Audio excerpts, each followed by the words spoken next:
Et si la création pouvait devenir une sorte de refuge quand notre esprit est complètement surchargé? C'est l'idée qu'on va explorer ensemble, comment on peut retrouver un peu d'air, un peu d'espace, quand les pensées prennent toute la place et que tout semble saturé à l'intérieur. On connaît tous, je crois, cette sensation. Ce moment où la tête, c'est comme un tourbillon qui ne s'arrête jamais.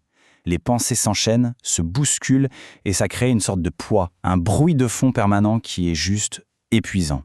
Et dans ces moments-là, c'est vrai, même essayer de mettre des mots dessus, ça paraît une montagne. C'est là qu'une autre piste s'ouvre.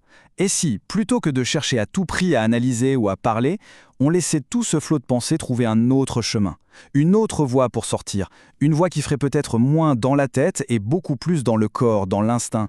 Eh bien, c'est précisément ça, l'idée au cœur de cette approche de l'art-thérapie. Il ne faut pas l'imaginer comme une discipline hyper complexe ou académique. Non, non.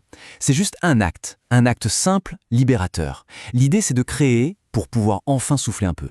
Alors ce qui est vraiment essentiel à comprendre, c'est qu'on démystifie complètement le truc. Il ne s'agit absolument pas de performance. Le but, ce n'est pas de faire une œuvre d'art, mais de s'autoriser à créer juste pour se libérer.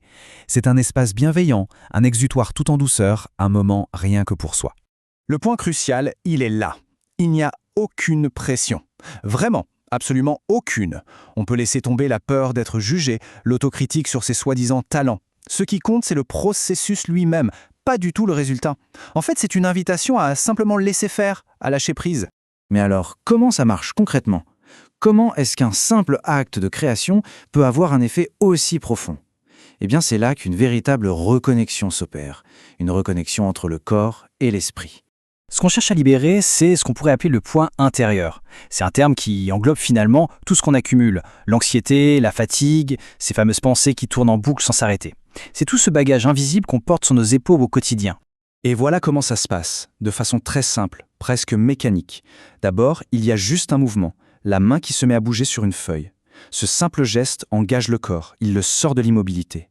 Ensuite, presque naturellement, en se concentrant sur ce geste, la respiration se calme, elle ralentit.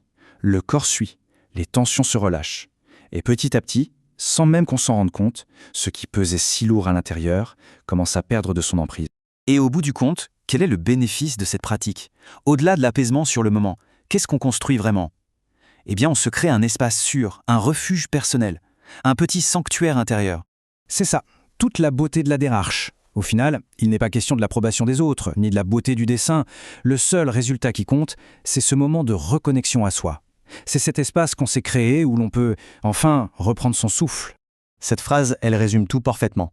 C'est un peu comme un rendez-vous avec soi-même, un moment où on met le monde extérieur sur pause, on dépose le fardeau mental et on prend juste le temps d'écouter ce qui se passe en soi, pour y trouver ou y retrouver un peu de paix.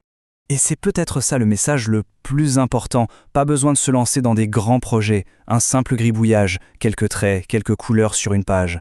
Parfois, ce tout petit geste peut avoir un impact immense sur le bien-être. Voilà. C'est une invitation, finalement. Une invitation à se dire que l'un des outils les plus simples pour apaiser l'esprit est peut-être déjà là, à portée de main. Alors, et si le calme intérieur pouvait vraiment commencer sur une simple feuille de papier ?